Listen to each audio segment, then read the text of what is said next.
I've been doing a lot of thinking about kids, more than I ever have before, except for like, are they really going to be able to sit there for a 3-hour meal? And why are you bringing a 4-year-old into per se? And can they really play with china and Airqueeze silverware? And my whole world has changed, and I've realized that my work, me personally, has completely evolved over the last year. And I've shared my previous work on stage, and my real work is to be a dad. Like, that's my calling in life, and I take it more seriously and more fun than anything else that I do. And there's some funny things that we do as parents, and some scary things. I mean, it's a scary thing to be in care of things that can't take care of themselves, that you made. And no one will love as much as you love, so you really need to take care of them. And over the last couple of years, too, since having our daughter Gaia, I realized there's something we say, all of us, to our kids, 2 words, over and over all day. I hear it with my kids, and I hear it with all the kids in the play space. It's the 2 most uttered words throughout Union Square Play every single day. The intention is to keep them safe. The reality is not the truth. Could anybody guess what those 2 words are? Be careful. Be careful. Be careful. Those are stairs, and that's a seat. Be careful. Camera guy, be careful. Be careful. Be careful. Be careful.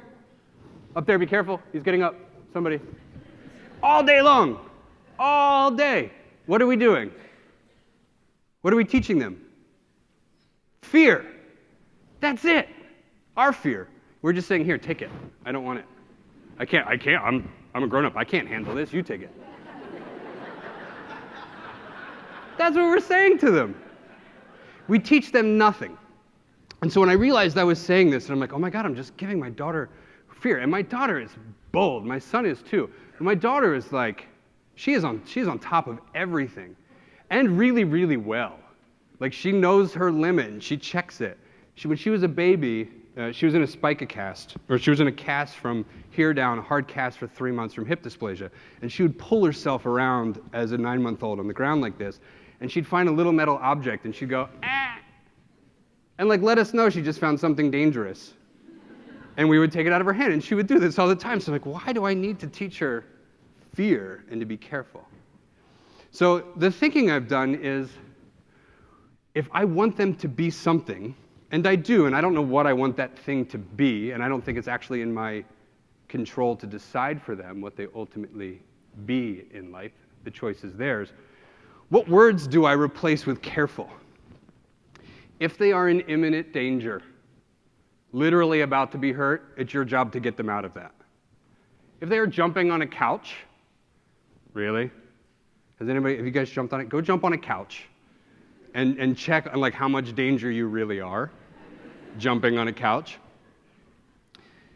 Teach them, right? And the realize I had is like, okay, if my daughter's going to jump on the couch, which she does, so much that my parents are here. When they're over, my dad always says, guys, stop jumping, you're making me seasick. There's no water around. We're not on a boat, we don't live on a houseboat. But she jumps so much. So if she's going to jump, I better teach her how to jump. That's my job.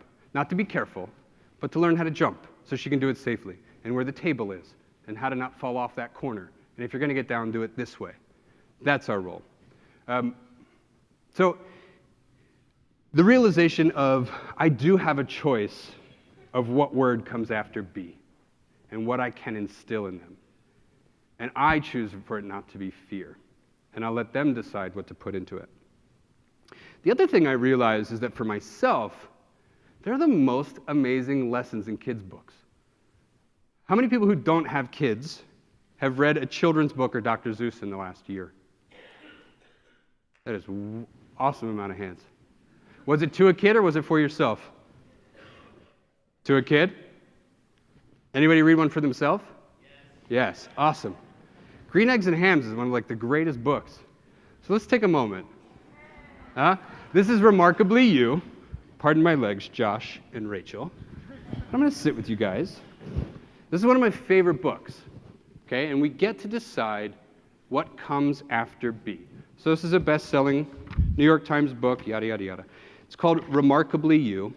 We always read the notes to our kids. We always read the author. This is by Pat Zelo Miller. It's important where the work comes from. And it goes like this. You might be bold. You might be loud, leading parades, drawing a crowd. You might be timid. You might be shy, quietly watching your neighbors go by. You might be small, one tiny sprout, learning new things when you're out and about. You might be big, practically grown, coming and going with friends of your own. No matter your volume, your age, or your size, you all have the power to be a surprise.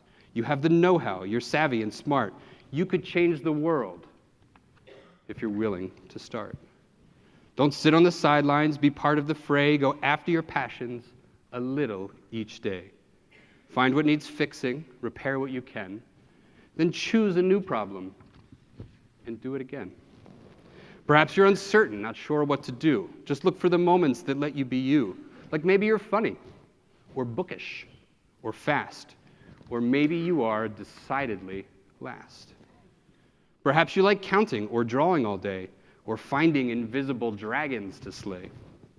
You have your own spirit, unparalleled flair, so rock what you've got every day, everywhere.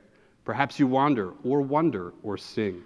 The world needs your voice and the gifts that you bring. You can make a difference in big ways or small. You won't know how much till you give it your all. So find what you're good at, what you have to give.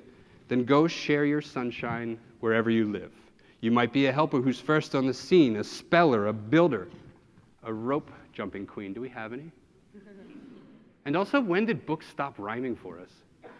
Who would have learned so much more in junior high if this was the way things were taught? God bless you. Funny note, the James Holzhauer's crushing Jeopardy right now. He studies in the children's sections of libraries for Jeopardy because he can get the most amount of information that's impactful to win at a game and make $2.4 million. Back to the book. A swimmer who knits, a cellist who cheers, a mutt-loving cat cuddler who volunteers. You are a blessing, a promise, a prize. You're capable, caring, courageous, and wise. You might go unnoticed or shine like a star, but wherever you go and whoever you are, don't change how you act just to be like the rest. Believe in yourself and the things you do best. So whether you're daring or careful and kind, embrace who you are and the way you're designed. Dream your own dreams, hear your own heart. You could change the world. You just have to start. Follow your path. Do what you love. Be completely, uniquely, remarkably you. Thank you.